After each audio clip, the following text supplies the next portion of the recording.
Checking my sound, Susie. Sounds good.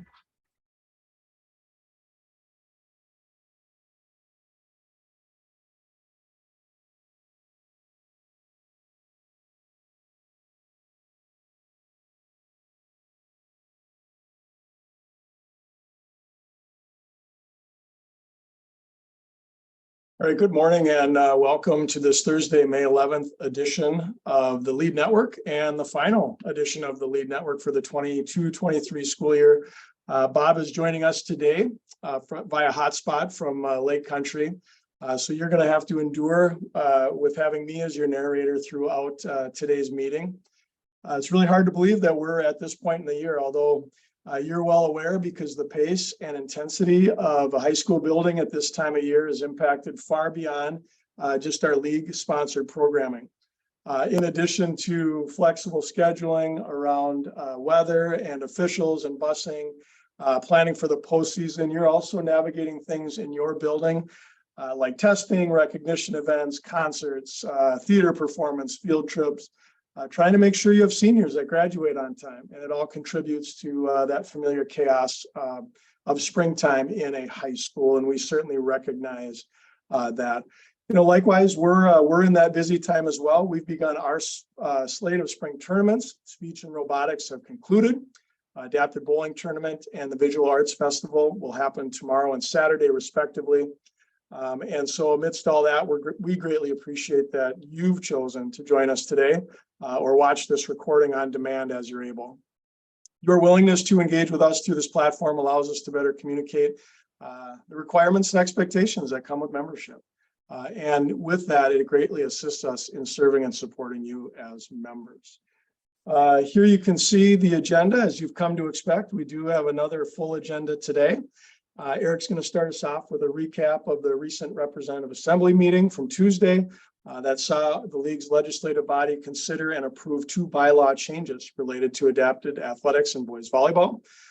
Phil's going to work through some familiar expectations for ADs and coaches as you begin to prepare for postseason competitions.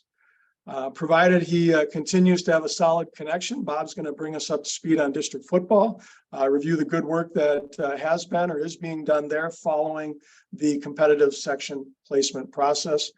Laura's going to highlight a number of annual requirements related to closing out this school year, as well as requirements necessary for membership in 23-24.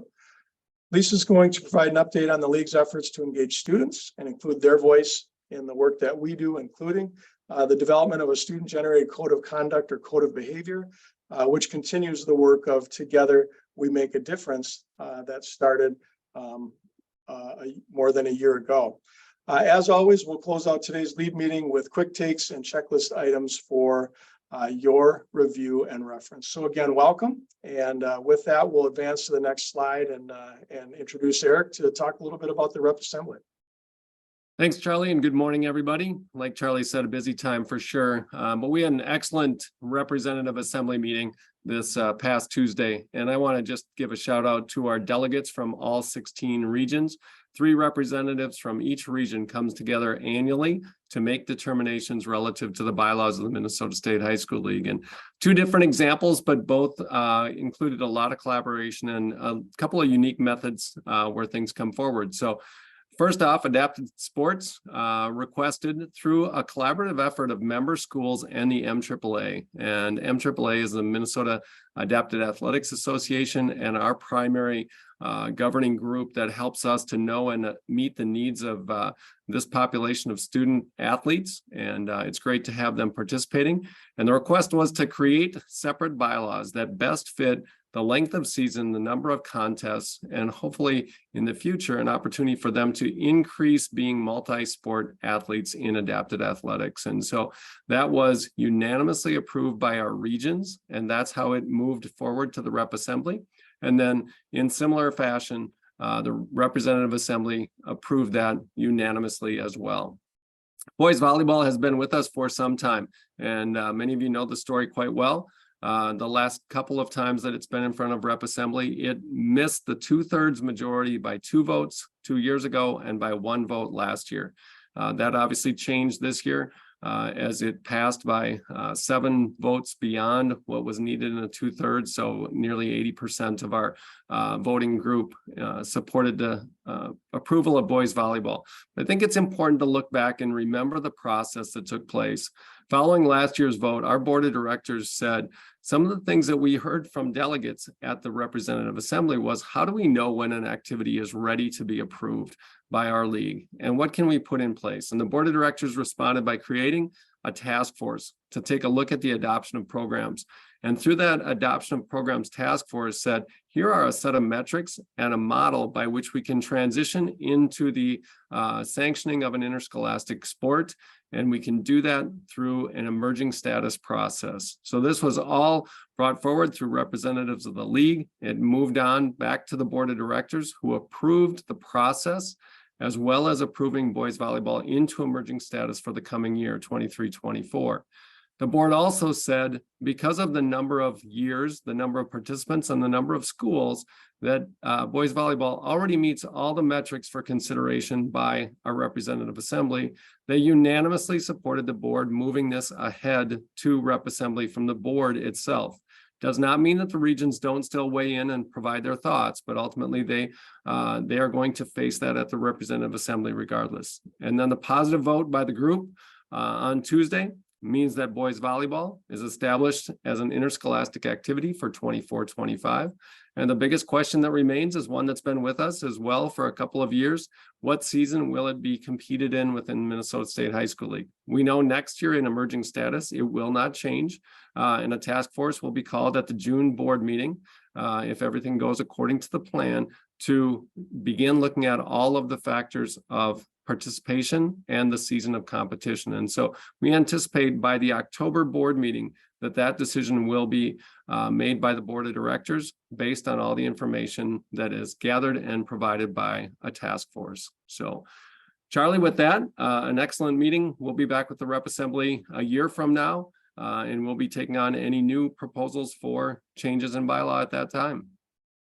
Thanks, Eric. And one of the my observations in that representative assembly process, was really just how seriously the voting members took the responsibility before them. It was the caucusing that took place, just a really respectful dialogue and the ability to share a lot of viewpoints around both the adapted bylaws and the boys volleyball bylaws, and then the process by which the voting took place. And any ADs that are on this call that have the opportunity to serve in their delegate as a delegate to the representative assembly, I would certainly encourage your involvement in that way. It's an important part of how we do business here with the league. With that, I'm going to turn it over to Phil to talk about some expectations here as we close out the spring season and head towards postseason. Phil?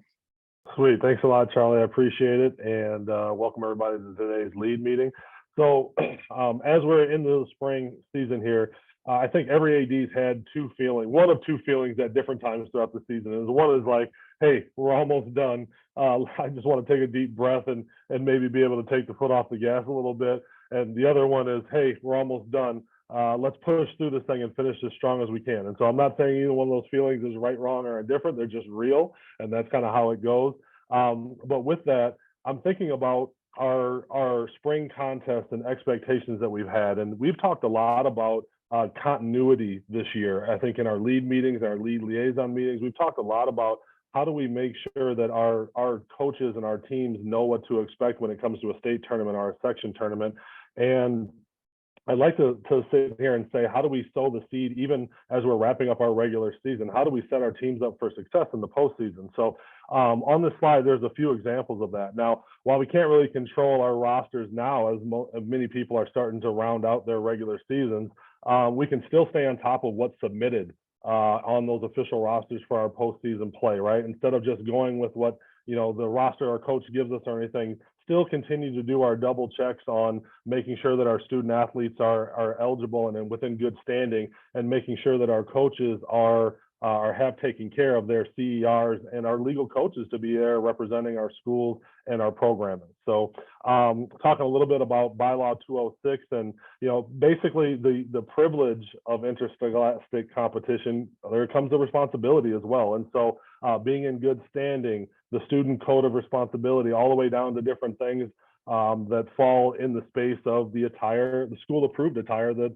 there at tournaments. So being familiar with that and continuing to stay diligent and keeping your coaches and your admin informed in how your school district wants you to approach those different things. So in getting nicer outside, there's more daylight, sun staying up until 8, 9 o'clock at night. So it's nice and people are excited about getting outside and that could actually be a challenge in some aspects because it might be more challenging to get that assistant principal to come and to supervise a contest or to be present at an event where you might need admin there. So when we talk about proactive planning and moving forward as we're getting into these postseason contests and as we're rounding out our regular season, just being proactive in your approach to making sure that you've got those supervisors and those admin there to be present and to help guide and steer what the sportsmanship and the spectator experience is at your contest. Again, regular season, section or state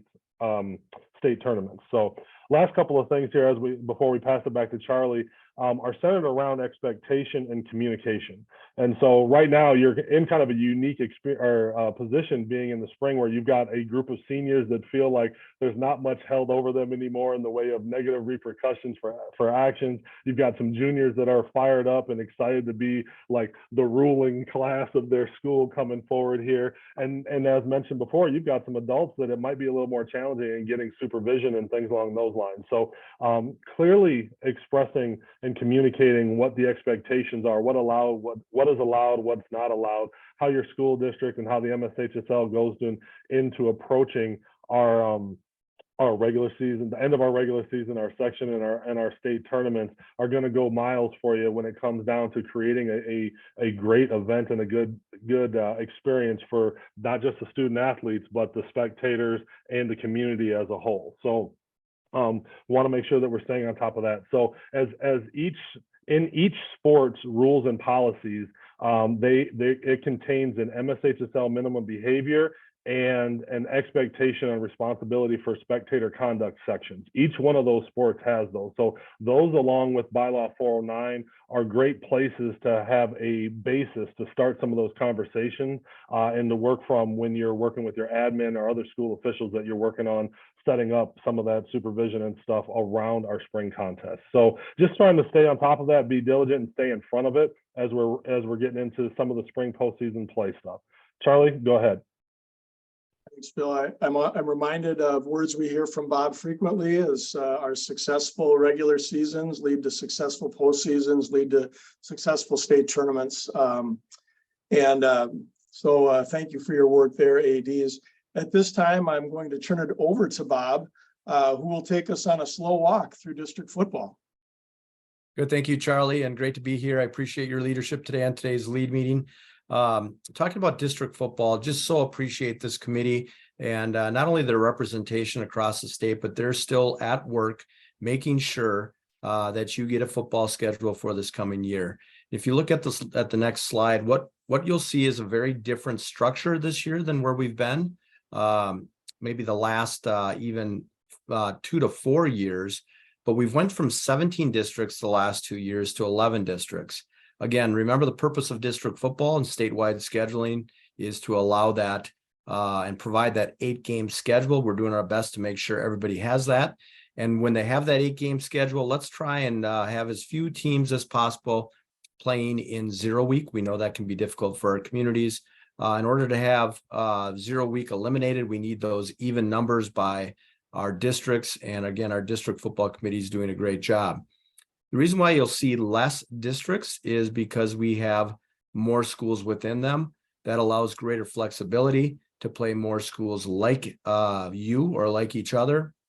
Also provides an opportunity to make sure that geographic representation within your schedule exists. And for those that are looking for more of a section schedule, that might be a potential as well.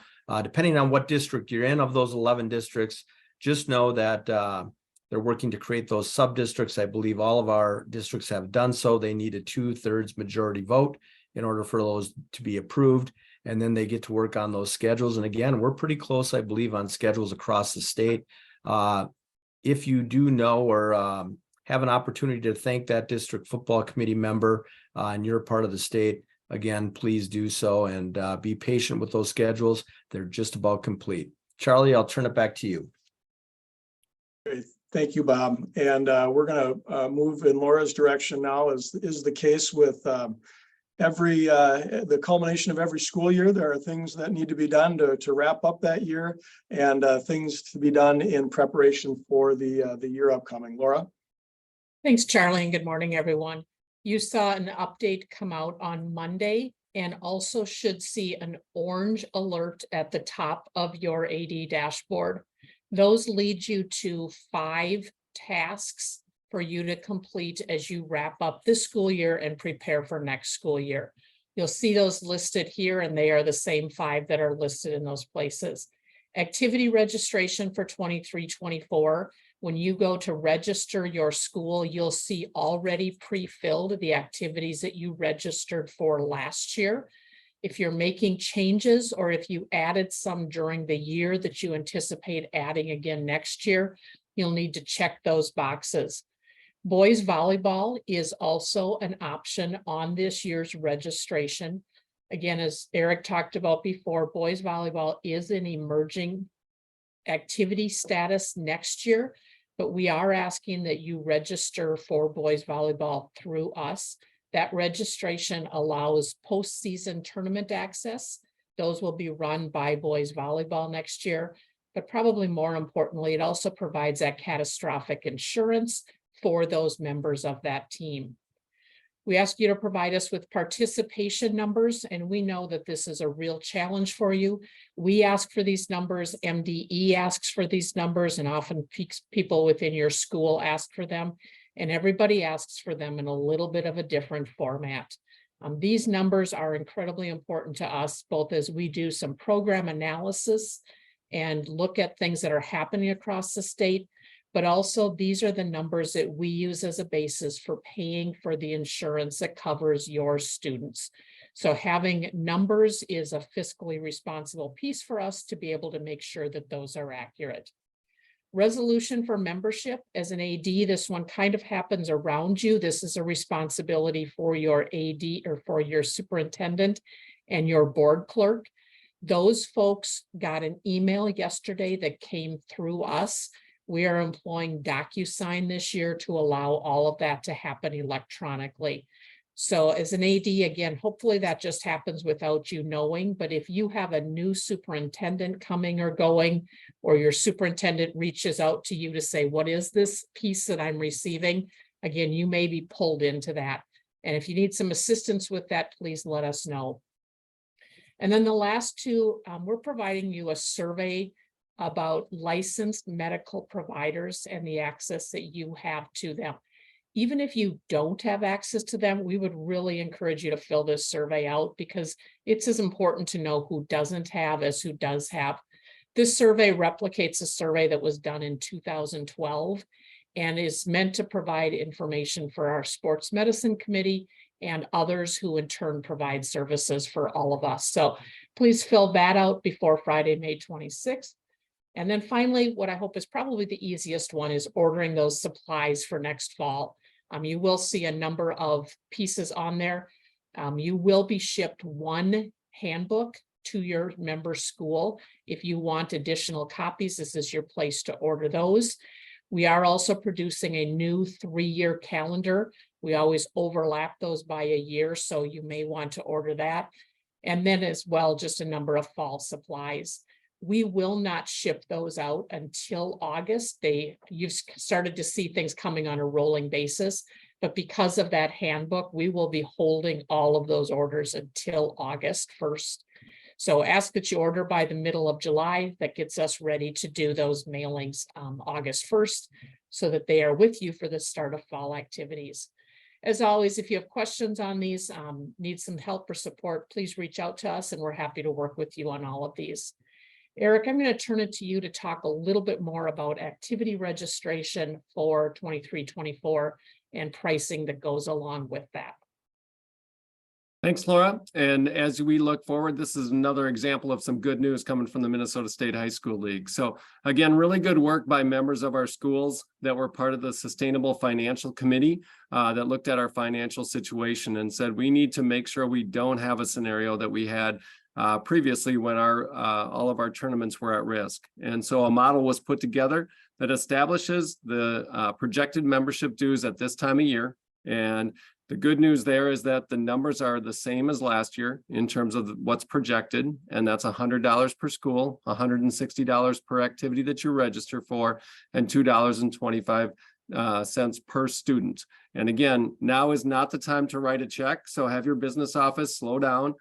This is projected because the sustainable financial model takes a look at excess revenues or facts or situations where we might come in short of what we are anticipating. This remains in flux until we get to the year end. And so membership dues this year are fully anticipated to be credited based on our year end financials, which is July 31st. And so we anticipate that those numbers, when your final bill comes in August, are going to be less than those numbers that you paid last year. And so we are excited about the position that the league is in. Not only are we able to reduce the membership dues with a credit, we also are in a position now financially where we are able to withstand challenges on the financial end without changing your membership dues mid-season. And so that is a really good piece of news. It signifies a number of things. One, it's our member school support throughout the course of the last number of years. It's been some one-time financial pieces from grant money that has come in. And it's also been the return to full tournaments with good attendance, with good sponsorship, with strong broadcast revenues, both on the broadcast and the streaming. And so all of that is going to be good news.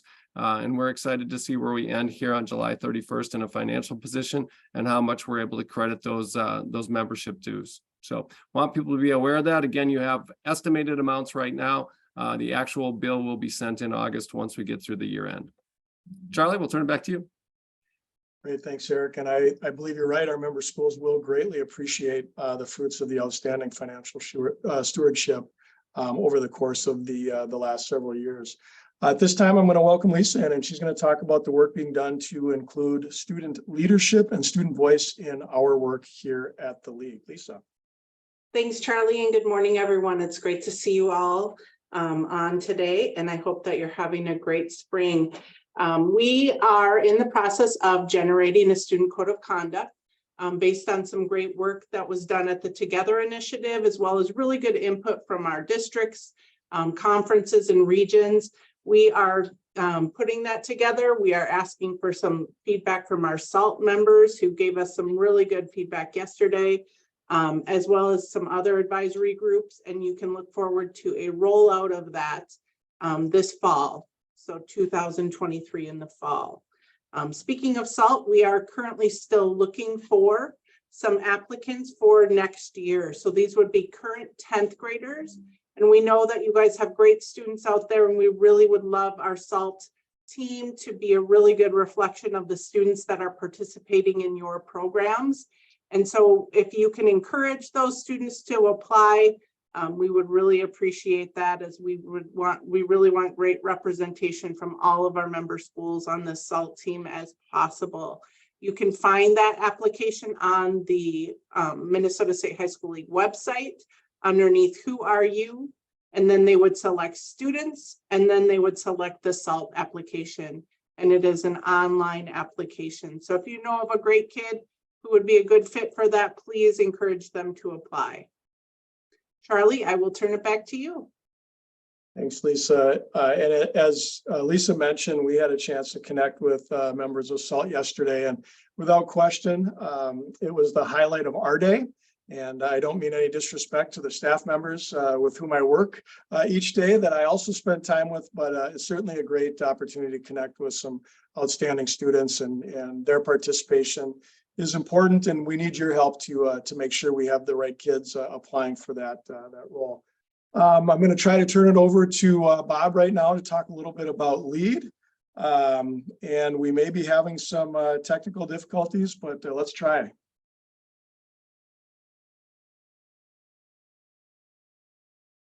All right, I think Bob is feeling the effects of Lake Country hotspots, and so I'm going to plow forward with this slide, and just want to take the opportunity to talk about the LEAD network, and really where it starts is with our LEAD liaisons, and the value that they provide not only to us as a staff here at the league, and the work we do to support you, but also the value of the liaisons to you as ADs in our member schools, and really serving as that bridge between the schools and the work that's being done. And so we continue to learn new ways to lean on that group and leverage that group. We also know that we will be losing a few of those liaisons as well through retirement. And I'm gonna say we have Jeff Whitney, we have Ann Campbell, and who am I forgetting? I feel like there's one more.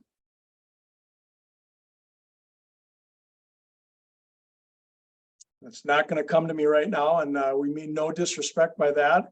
But again, just in that role, we really appreciate all that's being done to support the work that's happening here in the league. We really do the LEAD network, not only as a way to share information, but to provide professional development opportunities. We have 200 plus attending each time we do this meeting, either live or viewing the recording after the fact on demand. We continue to hear from our liaisons that they appreciate that. They appreciate the opportunity to connect with us and to learn from us and to connect with their colleagues as well. And that process works well. We continue to ask, how should we refine this process? What should we do? What should we omit? And what we're hearing is that we're in a pretty good place, but we'll continue to evaluate and analyze. The Thursday updates as well, we get 1,800 to 4,000 views, depending on the week in which we send those. We will continue to use those updates to communicate to schools. And so, again, tools for you. We're trying to communicate well, and if there's ways that we can do it better, we're certainly open to that feedback. And anything else there that Eric, Lisa, Laura, Phil, if we've got Bob, that we should add in this communication? Yeah, Charlie, great job. Susie allowed me out of purgatory here, so I'm unable to unmute. I had to log out and come back in, and just wanted to recognize Paul Durbin as well for his assistance in LEAD liaisons, and he's moving on to future endeavors in education, and we're going to miss him as well. So we'll turn it back to you. Thank you, Charlie. Yeah, thanks for reminding me about Paul. We're going to go into quick takes, and you'll see a number of items here. Many of these will come also as reminders in the weekly update that we referenced in the previous slide. A reminder for ADs to connect with your head track and field coach or coaches to discuss the section entry process for your track and field athletes. More information is going to come in today's update. There will be information posted on dashboards as well. The process hasn't changed. It's the same as it's been the last few years, but it is an area where a coach's error or omission is going to impact the eligibility of your track and field student athletes. We did have some circumstances last year where kids were not allowed to participate in the section meet, which means no chance to qualify for the state meet. And we want that error rate to be 0, and your efforts there to help us will be greatly appreciated. And again, just want to remind you that instructions will be sent directly to your coaches. That information will be posted on dashboards as well. In addition, as you're closing out the year, remind your cross-country coaches that they will have an online rules meeting in the fall. That is going to be a new requirement for those cross-country coaches. This should not be new information to them. We've shared this previously, but it'll be a good reminder as they're heading out the door here to enjoy summer vacation before too long. Please know that the High School League Hall of Fame is accepting applications until June 1st of 2023. That's just a few weeks away before that deadline comes and goes. Who is eligible for the Hall of Fame? Individuals who have excelled in one or more high school activity programs sponsored by the league. When we say individuals, we might include athletes, fine arts participants, coaches, contest officials, adjudicators, other contributors, activity directors, administrators, directors of music, speech, drama, debate, visual arts programs. So basically anybody that has had an outstanding impact and influence on high school league activity programming and the students involved in them. In addition, we do have a 35-year age requirement. And so we wouldn't be looking at athletes that graduated here in the last few years, but those who meet that 35-year-old age threshold. If you have new activity directors coming into your school, or you are aware of new activity directors in schools that you work with closely, please have them email info@mshsl.org. That is the place that will best get them set up in our website and working towards being included in our communications database, etc. The 2023-24 eligibility brochure will be available and posted today. The translated versions that are translated into Somali, Hmong, and Spanish will be posted in the coming days. It takes us a little longer to get those and to get those posted. Officials registration is going to open on Monday, May 15th. That's 4 days from today. Important point to make here is that you and your coaches know your community best, and you know who would make good officials. Our strongest demographic for new officials continues to be parents of recently graduated athletes. Encourage them to register. If you or they have any questions, they can call the office, check out our officials website, or email officials@mshsl.org. If every school in this meeting and those who are viewing this meeting on demand were able to encourage one new official to register, we'd have more than 200 new officials next year alone. And we continue to hear that we need more officials. And then finally, the no contact period this summer is July 1st through July 7th. Please ensure that your coaches and kids are taking a much deserved break from each other and provide time for those kids and coaches to invest in their families, to get rest and relaxation. With that, I'm going to turn it over to Phil, who will walk us through the checklist quite briefly, and we're going to wrap things up here. All right, gang. I'm gonna wrap things up. I'm only gonna touch on 3 quick points in this because these 3 quick points directly impact kids in their activities. So 1, make sure that registration is getting in for your activities. Laura talked a lot about that already. And make sure that's you got a calendar reminder or something in there that gets that knocked out. Second, on the track and field side of things, Charlie did a good job talking about that, but that directly impacts the kid's ability to compete when that comes down to it. So make sure that you're staying on top of that one as well. And then lastly, those SALT applications. This is a great opportunity for 10th graders to get out and experience different things and have a say in how things go. And we've got some really cool things in the works for this. Just today, we talked about some different meetings off site where they're touring and looking at different facilities while having their leadership meetings. So make sure that if you've got a good student that you think would be a good fit to speak some representation from your community into the MSHSL SALT community, please go ahead and do that. So this is our checklist. Charlie, I want to pass it back to you so we can kind of wrap up this year's lead meetings in this last little bit here. So thanks a lot, gang. Here you go, Charlie. Bob told me to keep it under 30 minutes and I failed, but ADs, keep up the good work you're doing in your schools. Know that all of us here appreciate what you do to support and enhance the league programming in your school and community. More importantly, we appreciate all that you do to support education and leadership opportunities for your students that are going to last a lifetime. Amidst the chaos here of these last weeks, remember this: education is the profession that allows all others to be. There is no more noble pursuit.